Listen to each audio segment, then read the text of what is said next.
Hello everyone, আজকে আমি আপনাদের সাথে শেয়ার করব থাই স্যুপের রেসিপি। এই রেসিপিটি খুবই সহজ আর খুব অল্প সময় লাগে। চলুন তাহলে রেসিপিটি দেখে নিই।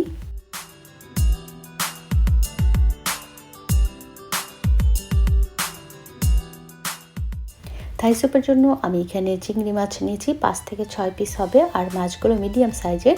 মাছের পিঠের যে রগের অংশটা থাকে সেটা ফেলে দেওয়া হয়েছে, আর লেজের অংশটা রাখা আছে। চাইলে আপনারা লেজের অংশটা ফেলে দিতে পারেন। স্যুপের জন্য আরও নিয়েছি এখানে আমি মুরগির মাংস। আমি এগুলোকে পাতলা ছোট টুকরা করে কেটে নিয়েছি। এবার আমি এই মাছ এবং মাংসগুলোকে একসাথে ম্যারিনেট করে রাখবো কিছু মশলা দিয়ে। এর জন্য আমি এখানে দিয়ে দিলাম আদা বাটা 1 চা চামচ, দিয়ে দিচ্ছি মরিচের গুঁড়া, আরও দিচ্ছি লবণ স্বাদ মতো। এবার দিচ্ছি আমি এখানে কর্নফ্লাওয়ার বা কর্ন স্টার্চ, দিয়ে দিচ্ছি লেবুর রস। সব কিছু একসাথে মিশিয়ে নিচ্ছি। মাছ এবং মাংসগুলো মেরিনেট হতে হতে এই সময়ের মধ্যে আমি স্যুপের জন্য অন্যান্য যে উপকরণ লাগবে সেগুলো আমি রেডি করে নিচ্ছি। স্যুপের জন্য লাগবে হচ্ছে এখানে ডিমের কুসুম। আমি এখানে 3টা ডিমের কুসুম ব্যবহার করব। আজকের যেই পরিমাণের স্যুপ বানাচ্ছি তার জন্য 3টা কুসুমই যথেষ্ট। তো ডিমের কুসুম থেকে সাদা অংশটা কিভাবে আলাদা করতে হয় সেটাই আমি এখানে দেখিয়ে দিচ্ছি। অনেকেই হয়তো এটা করতে পারেন, তবে যারা ডিমের কুসুম থেকে সাদা অংশটা আলাদা করতে না পারেন তাদের জন্য এটা দেখিয়ে দেওয়া।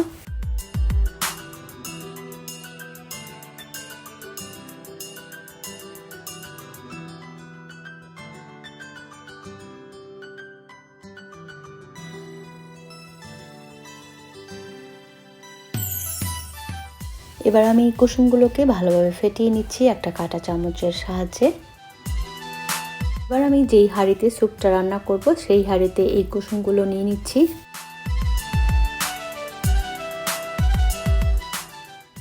এবার আমি এতে দিয়ে দিচ্ছি টমেটো কেচাপ বা টমেটো সস 3 টেবিল চামচ।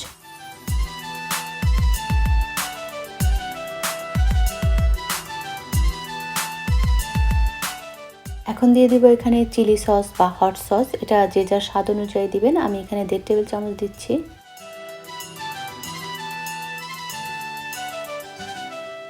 সয়া সস দিয়ে দিব 1 টেবিল চামচ। দিয়ে দিলাম মরিচের গুঁড়া 1 চা চামচ।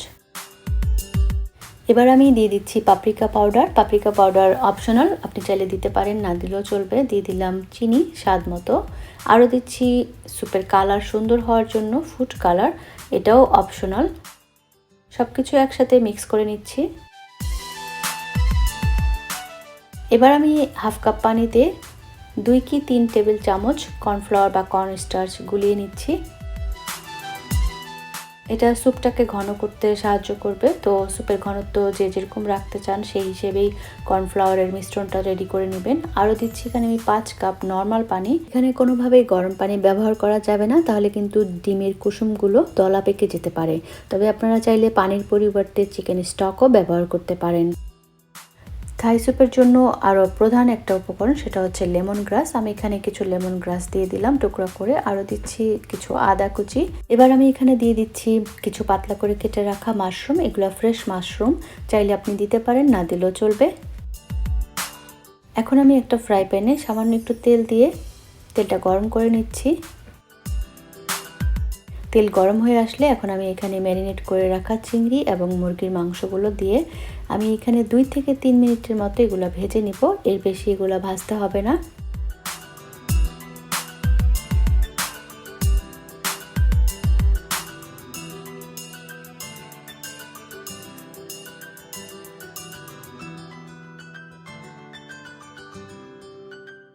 চিংড়ি মাছ আর এই মাংসগুলো ভাজা হয়ে গিয়েছে। এগুলো আমি কিছুটা ঠান্ডা করে তারপরে আমি এই স্যুপের মিশ্রণের সাথে মিক্স করে নিব।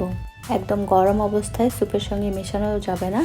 তো ভালোভাবে মিশিয়ে এখন আমি চুলার হিটটা অন করে দিব এবং অনবরত নেড়ে চেড়ে এটা রান্না করতে হবে। চুলার হিটটা আমি মিডিয়ামে রেখে অনবরত নেড়ে রান্না করে নিচ্ছি 10 থেকে 15 মিনিটের মতো। স্যুপের এই মিশ্রণের সাথে এখন পর্যন্ত লবণ দেওয়া হয়নি, তো এই পর্যায়ে এসে আমি কিছুটা লবণ দিয়ে দিলাম। আর দিয়ে দিচ্ছি এখানে 2টা কাঁচামরিচ, একটু ভেঙে দিচ্ছি আমি, এতে করে ফ্লেভারটা ভালো বের হবে।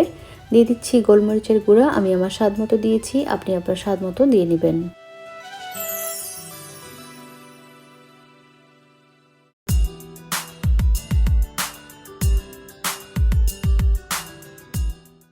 এই স্যুপটা রান্না করার পুরোটা সময় কিন্তু অনবরত নেড়েচেড়েই স্যুপটা রান্না করতে হবে। এবার স্যুপটা নামানোর আগ মুহূর্তে আমি এখানে কয়েকটা লেবু পাতা আর কিছুটা লেবুর রস দিয়ে স্যুপটা নামিয়ে নিব। এই স্যুপটা ঠান্ডা হতে হতে কিছুটা ঘন হয়ে যাবে। তো আপনারা যে যেরকম ঘনত্ব পছন্দ করেন সেরকম থাকা অবস্থায় স্যুপটা নামিয়ে নিতে হবে। অথবা চাইলে আপনারা এখানে কিছুটা কর্নফ্লাওয়ারের পরিমাণ বাড়িয়ে দিতে পারেন, তাহলে স্যুপটা আরও বেশি ঘন হয়ে যাবে। তো তৈরি হয়ে গেল আমার খুবই মজার থাই স্যুপ রেসিপি। আশা করছি আপনাদের কাছে আমার আজকের এই রেসিপি ভালো লেগেছে। ভিডিও ভালো লাগলে অবশ্যই লাইক এবং কমেন্টস শেয়ার করবেন। ভিডিও দেখার জন্য সবাইকে অনেক অনেক ধন্যবাদ। আজ এ পর্যন্তই। আল্লাহ হাফেজ।